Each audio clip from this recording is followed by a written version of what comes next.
तो नमस्कार दोस्तों, स्वागत है आपका अपने ही YouTube channel Paras academy of GK में। दोस्तों आज के इस वीडियो में हम 19 मार्च से रिलेटेड करेंट अफेयर्स के बारे में डिस्कस करने वाले हैं और साथ में जानेंगे कुछ इंपॉर्टेंट रिवीजन फैक्ट जो हाल ही में घटित हुए हैं।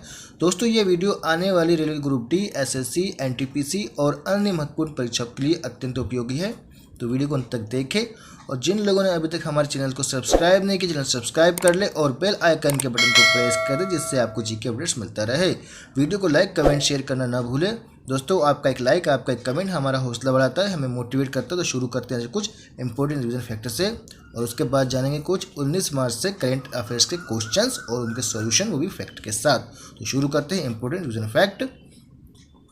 हाल ही में भारतीय जनता पार्टी ने प्रधानमंत्री नरेंद्र मोदी के जीवन पर आधारित किस पुस्तक के विमोचन की घोषणा की है? तो दोस्तों ये पुस्तक का नाम है Modi at 20 dreams meet delivery. ठीक है दोस्तों, मिस वर्ल्ड 2021 का खिताब किसने जीता है? तो दोस्तों ये जीता है करोलिना विलावस्का, जो कि पोलैंड से संबंधित है। IFR एशियाई अवार्ड्स 2021 में Asian bank of the year का पुरस्कार किस बैंक ने जीता है? तो दोस्तों ये जीता है एक्सिस बैंक ने। हाल ही में वित्तीय वर्ष 2021-22 में भारत की सबसे बड़ी कोयला उत्पादन कंपनी कौन बनी? दोस्तों ये बनी है महानदी कोल फील्ड्स लिमिटेड। वित्त वर्ष 2022-23 के लिए जम्मू कश्मीर के लिए 1.42 लाख करोड़ रुपए का बजट को किसने पेश किया? तो दोस्तों ये पेश किया है निर्मला सीतारमण जी ने, केंद्रीय वित्त मंत्री। संयुक्त राष्ट्र महासभा ने हर वर्ष किस दिन international day to combat Islamophobia के रूप में मनाने की घोषणा की है? दोस्तों 15 मार्च। हाल ही में भारत में किस राज्य ने सबसे कम मातृ मृत्यु अनुपात दर्ज किया? दोस्तों ये किया है केरल ने। केरल ने भारत में सबसे कम मातृ मृत्यु अनुपात दर्ज किया है। वन, पर्यावरण और जलवायु परिवर्तन मंत्रालय ने देश की जितने प्रमुख नदियों के कायाकल्प के लिए परियोजना की घोषणा की? दोस्तों ये है 13। तो दोस्तों वन, पर्यावरण और जलवायु परिवर्तन मंत्रालय ने देश की प्रमुख 13 नदियों के कायाकल्प के लिए परियोजना की घोषणा की है। हाल ही में भारत का पहला वर्ल्ड पीस सेंटर कहाँ स्थापित किया जाएगा? दोस्तों ये किया जाएगा हरियाणा के गुरुग्राम में। ठीक है दोस्तों, भारत का पहला वर्ल्ड पीस सेंटर जो है गुरुग्राम में स्थापित किया जाएगा। हाल ही में चीनी फर्मों को डेटा लीक के लिए भारतीय रिजर्व बैंक ने किसे दंडित किया है? तो दोस्तों ये किया है पेटीएम पेमेंट्स बैंक को। ठीक है दोस्तों, चीनी फर्मों को तो डेटा लीक के लिए भारतीय रिजर्व बैंक RBI ने पेटीएम पेमेंट्स बैंक को दंडित किया है। हाल ही में ऑस्कर 2022 में किसे भारत का सर्वश्रेष्ठ वृत्तचित्र फीचर श्रेणी में नामांकित किया है? तो दोस्तों ये किया है राइटिंग विद फायर। ठीक है दोस्तों, ऑस्कर 2022 में राइटिंग विद फायर को सर्वश्रेष्ठ वृत्तचित्र फीचर श्रेणी के लिए नामांकित किया गया है। हाल ही में किस सरकार ने ई ऑटो के पंजीकरण और खरीद के लिए माई EV पोर्टल लॉन्च किया? दोस्तों ये किया है दिल्ली सरकार ने। हाल ही में गंगा से ब्रह्मपुत्र तक जाने वाला सबसे लंबा जहाज का नाम क्या दोस्तों? तो इसका नाम है MV राम प्रसाद बिस्मिल। ठीक दोस्तों, ये गंगा से ब्रह्मपुत्र तक जाने वाला सबसे लंबा जहाज बन गया है। फिडे शतरंज ओलंपियाड 2022 की मेजबानी कौन सा देश करेगा? दोस्तों ये करेगा भारत। कौन सा देश बिम्स्टेक शिखर सम्मेलन 2022 की मेजबानी करेगा? दोस्तों ये करेगा श्रीलंका। ठीक है दोस्तों, 2022 की मेजबानी करेगा बिम्स्टेक शिखर सम्मेलन। ठीक है दोस्तों, GD बिरला पुरस्कार के लिए किसे चुना गया? दोस्तों चुना गया नारायण प्रधान को। ठीक है दोस्तों, GD बिरला पुरस्कार के लिए नारायण प्रधान को चुना गया है। दोस्तों अब लेते हैं कुछ करंट अफेयर्स के क्वेश्चंस और उनके सॉल्यूशंस। भारत का सबसे प्रदूषित शहर कौन सा बना है? दोस्तों ये बना है ऑप्शन A गाजियाबाद। ठीक है दोस्तों, गाजियाबाद जो है भारत का सबसे प्रदूषित शहर बना है। जानते हैं इसके बारे में कुछ फैक्ट।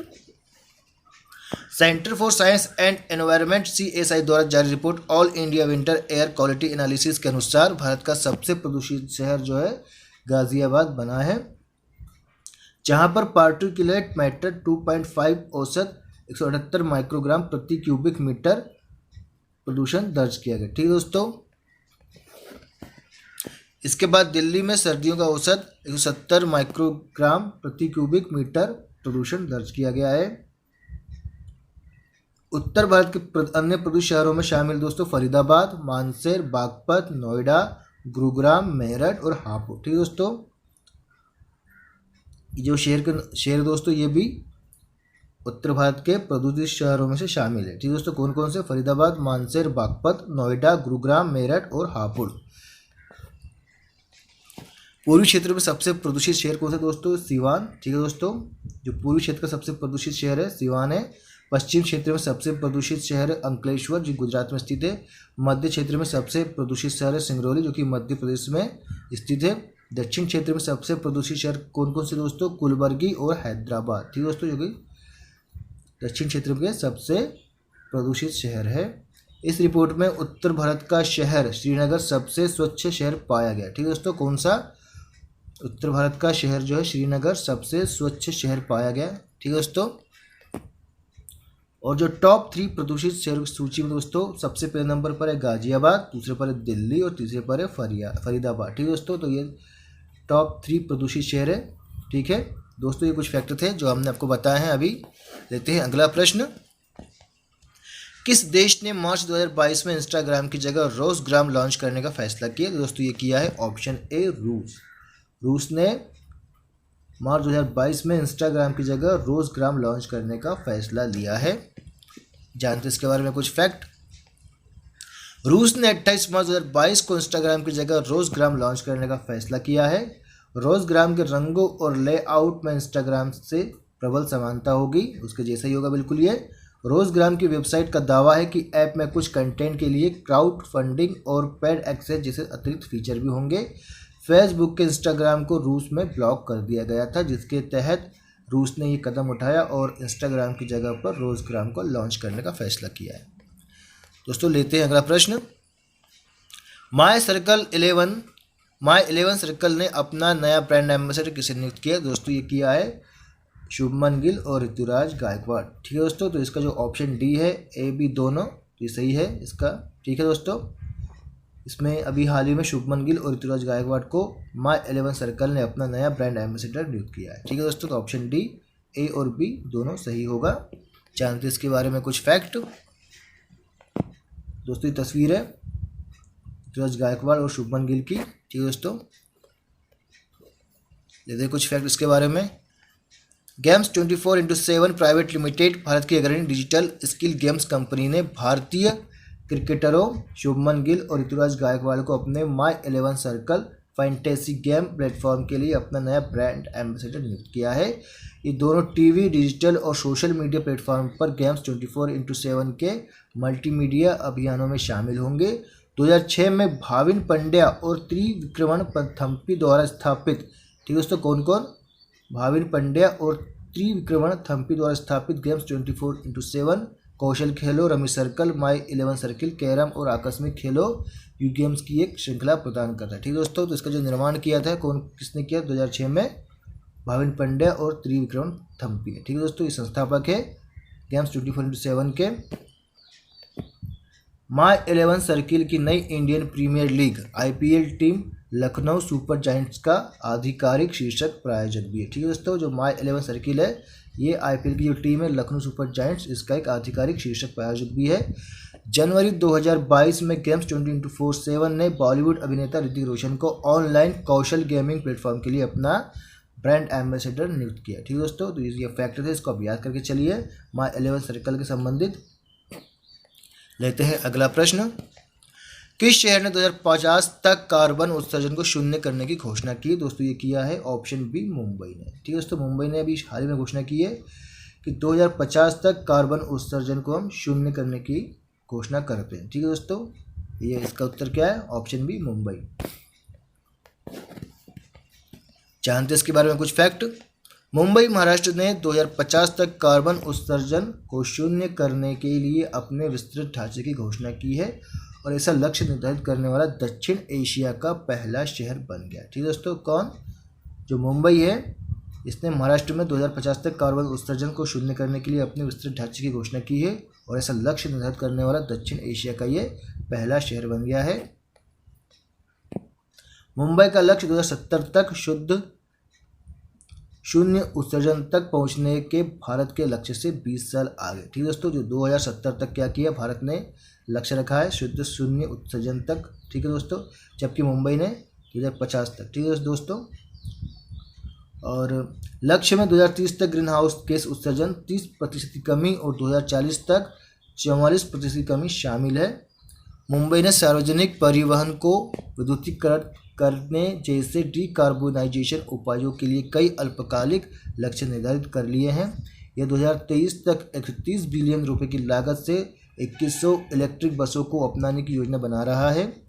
बृहन मुंबई नगर निगम ने मुंबई जलवायु कार्य योजना को जलवायु लचीला शहर बनाने की अपनी प्रतिबद्धता के एक हिस्से के रूप में तैयार किया। ठीक है दोस्तों, तो ये कुछ फैक्ट थे, इसको आप याद करके चलिए, अत्यंत महत्वपूर्ण नहीं है, आने वाले पेपर्स के लिए पेपर में पूछे जा सकते हैं। देखते हैं अगला प्रश्न। सेफ अंडर 18 महिला चैंपियनशिप 2022 खेल का आयोजन कहाँ शुरू हुआ? दोस्तों ये शुरू हुआ है ऑप्शन ए जमशेदपुर में। ठीक है दोस्तों, जमशेदपुर में भी हाल ही में सेफ अंडर 18 महिला चैंपियनशिप 2022 खेल का आयोजन शुरू हुआ है जमशेदपुर में। ठीक है दोस्तों, जो कि झारखंड में स्थित है। लेकिन इसके बारे में कुछ फैक्ट। सेफ अंडर 18 महिला चैंपियनशिप 2022 के तीसरे संस्करण का आयोजन झारखंड के जमशेदपुर में शुरू हुआ। ठीक है दोस्तों, ये तीसरा संस्करण है, 2022 में ये शुरू हुआ है। ठीक है, झारखंड के जमशेदपुर में। ये दक्षिण एशियाई फुटबॉल महासंघ द्वारा आयोजित महिलाओं की अंडर 18 राष्ट्रीय टीमों के लिए एक अंतर्राष्ट्रीय फुटबॉल प्रतियोगिता। ठीक है दोस्तों, ये फैक्ट थे। जानते हैं इसके बारे में कुछ और फैक्ट। सेफ का फुल फॉर्म दोस्तों क्या है? सेफ का फुल फॉर्म है साउथ एशियन फुटबॉल फेडरेशन। ठीक है दोस्तों, क्या है? साउथ एशियन फुटबॉल फेडरेशन है सेफ का फुल फॉर्म। पेपर में कभी कभी पूछा जाता है इसके बारे में, फुल फॉर्म्स के बारे में, कि किसका फुल फॉर्म क्या है, तो आप इसको याद करके चलिए, अत्यंत महत्वपूर्ण है ये। सेफ की स्थापना कब हुई थी? सेफ की स्थापना हुई थी 1997 में। इसका मुख्यालय कहाँ पर? इसका मुख्यालय ढाका बांग्लादेश में स्थित है। जो इसके सदस्य देश कितने दोस्तों? इसके 7 सदस्य देश हैं।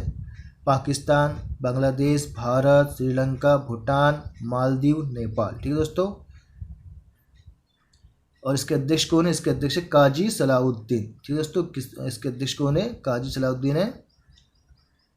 तो दोस्तों ये थे सेफ का फैक्ट। ठीक है दोस्तों, जो हमने आपको ये हाल ही में बताया है। लेते हैं अगला प्रश्न। दिशांक ऐप किस राज्य सरकार ने लॉन्च किया? ठीक है दोस्तों, दिशांक ऐप किस राज्य सरकार ने लॉन्च किया? तो ये लॉन्च किया है ऑप्शन सी कर्नाटक ने। ठीक है दोस्तों, अभी हाल ही में दिशांक ऐप को कर्नाटक सरकार ने लॉन्च किया है। ठीक है दोस्तों, अब ये दिशांक ऐप क्या है, इसके बारे में कुछ जानते हैं, कुछ फैक्ट जानते हैं। दिशांक कर्नाटक द्वारा विकसित एक एप्लीकेशन है जो भूमि रिकॉर्ड तक आसान पहुंच सुनिश्चित करता है। दिशांक ऐप को Karnataka state remote sensing application centre यानी KSRSAC के भौगोलिक सूचना प्रणाली GIS कार्यक्रम के तहत विकसित किया गया है।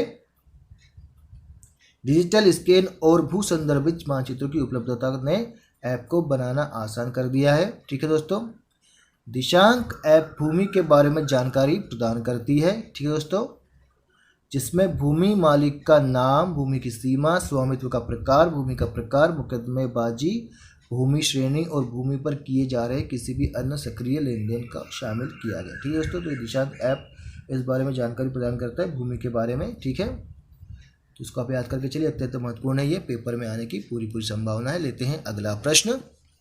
किसने SSLV के सॉलिड ईंधन आधारित बूस्टर चरण का सफलतापूर्वक परीक्षण किया है? तो दोस्तों ये किया है ऑप्शन ए इसरो।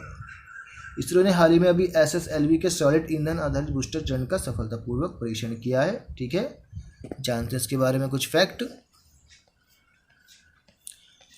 भारतीय अंतरिक्ष अनुसंधान संगठन इसरो ने आंध्र प्रदेश के श्री हरिकोटा के सतीश धवन अंतरिक्ष केंद्र SDSC में अपने नए लघु उपग्रह प्रक्षेपण यान SSLV के ठोस ईंधन आधारित बूस्टर चरण SS1 का जमीनी परीक्षण सफलतापूर्वक कर लिया है। यह प्रक्षेपण यान के तीनों चरणों का जमीनी परीक्षण पूरा करता है। वाहन अब अपनी पहली विकास उड़ान के लिए तैयार है, जो मई 2022 के लिए निर्धारित है।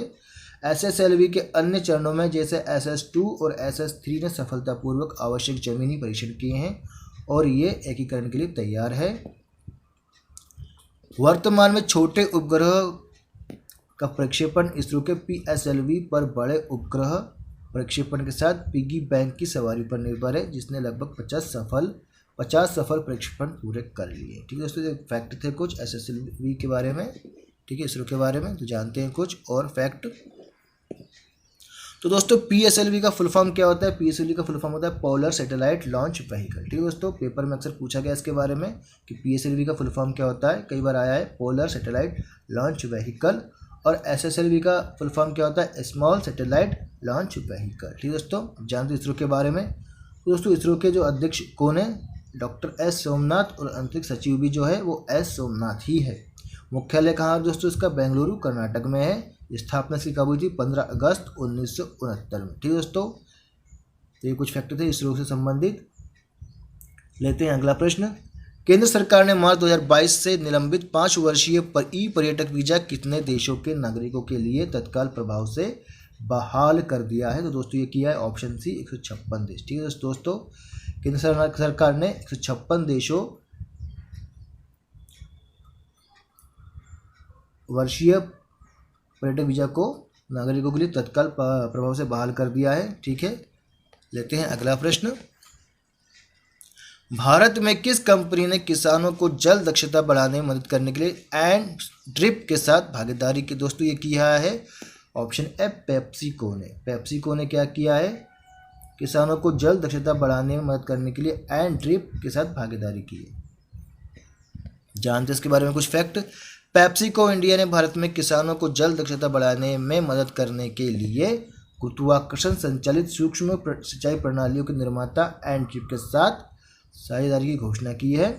यह उनके बीच एक वैश्विक साझेदारी का हिस्सा है जिसका उद्देश्य 2025 तक दुनिया भर में जल दक्षता को 10,000 हेक्टेयर से अधिक करना है। ठीक है दोस्तों, एंड ड्रिप की तकनीक इससे पहले उत्तर प्रदेश, पंजाब और राजस्थान में उपयोग में लाई जा चुकी है। ठीक है दोस्तों, एंड ड्रिप की तकनीक पहले उत्तर प्रदेश, पंजाब और राजस्थान में भी पहले पेश की जा चुकी है। ठीक है, उपयोग में ला जा चुकी है।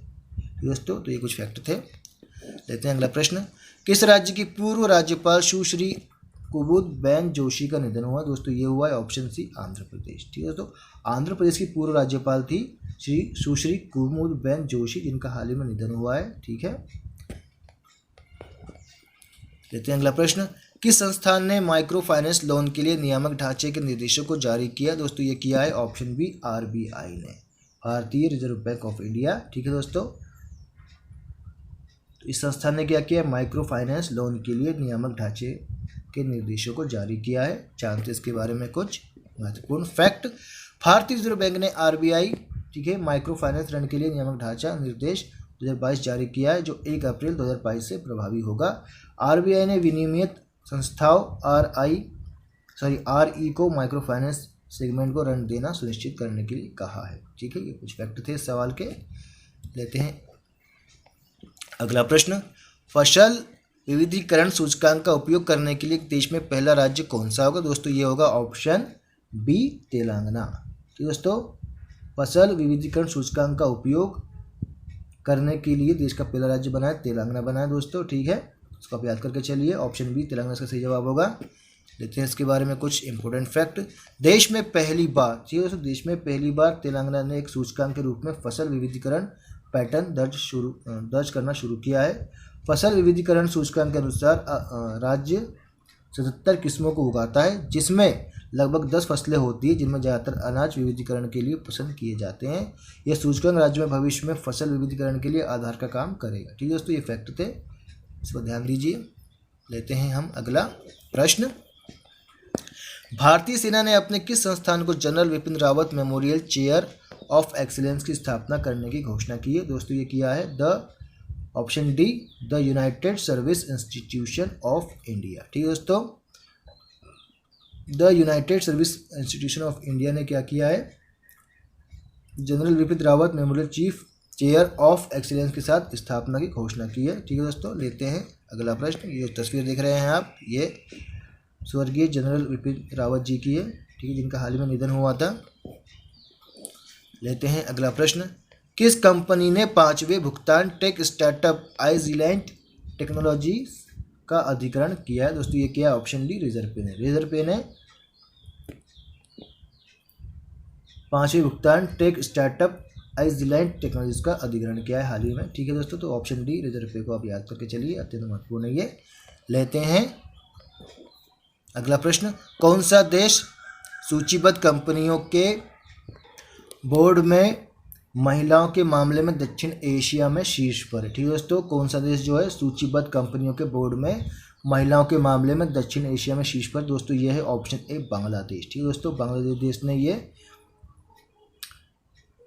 बांग्लादेश में दोस्तों क्या हुआ है अभी हाल ही में, सूचीबद्ध कंपनियों के बोर्ड में महिलाओं के मामले में दक्षिण एशिया का सबसे शीर्ष का देश बन चुका है। ठीक है दोस्तों, अब जानते हैं इसके बारे में कुछ फैक्ट।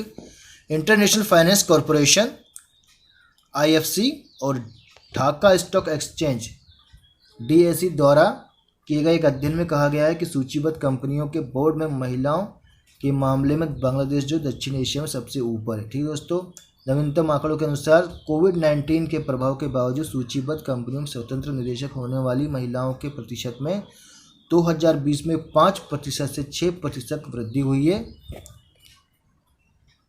जिसने महिलाओं को असमान रूप से प्रभावित किया है। और IFC द्वारा जारी एक प्रेस विज्ञप्ति ने यह हमें बतलाया है। ठीक है दोस्तों, अंतर्राष्ट्रीय महिला दिवस को चिन्हित करने वाले एक कार्यक्रम में निष्कर्ष के सामने आया है। IFC, DAC, UN वुमेन और यूनाइटेड नेशन ग्लोबल कॉम्पैक्ट ने कार्यक्रम का आयोजन किया था।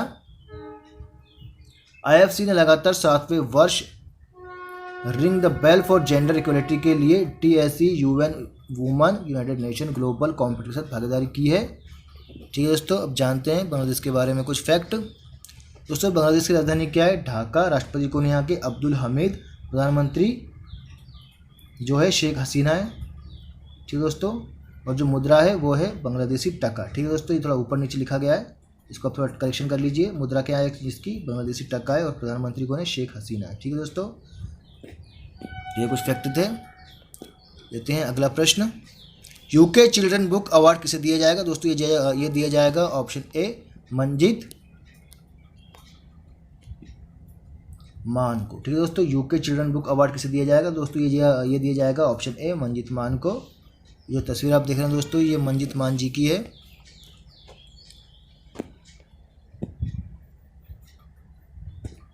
लेते हैं हम इसके बारे में कुछ फैक्ट। मंजित मान UK चिल्ड्रन बुक अवार्ड के लिए चुना गया है। ठीक है दोस्तों, भारतीय मूल की लेखिका है ये। मंजित मान को उनके बच्चों की किताब द क्रॉसिंग के लिए ब्रिटेन के प्रतिष्ठित योटो कार्नेगी मेडल के लिए चुना गया। ठीक है दोस्तों, किसके लिए? ब्रिटेन के प्रतिष्ठित योटो कार्नेगी मेडल के लिए इन्हें चुना गया है। उनकी किताब का नाम क्या है? The crossing. क्या है दोस्तों? The crossing. पुरस्कार के लिए 7 और पुस्तकों को शॉर्टलिस्ट किया गया है। उन्हें पहले उनके पहले बच्चों के उपन्यास रन रिबेल के लिए पुरस्कार के लिए भी चुना गया था। द क्रॉसिंग उनका दूसरा उपन्यास है, और हाल ही में 2022 कोस्टा चिल्ड्रन बुक अवार्ड भी इसने जीता। ठीक है दोस्तों, तो ये कुछ फैक्ट थे मंजित मान से संबंधित, जिन्होंने हाल ही में ब्रिटेन का प्रतिष्ठित योटो कार्नेगी मेडल भी के लिए दिया गया है इन्हें, और इनको UK।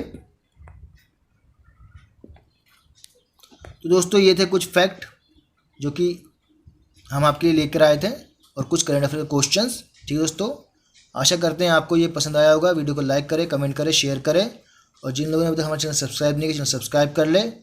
PDF फाइल्स को आप डिस्क्रिप्शन बॉक्स से डाउनलोड कर सकते हैं। वीडियो को अंत तक देखने के लिए बहुत बहुत धन्यवाद। जय हिंद।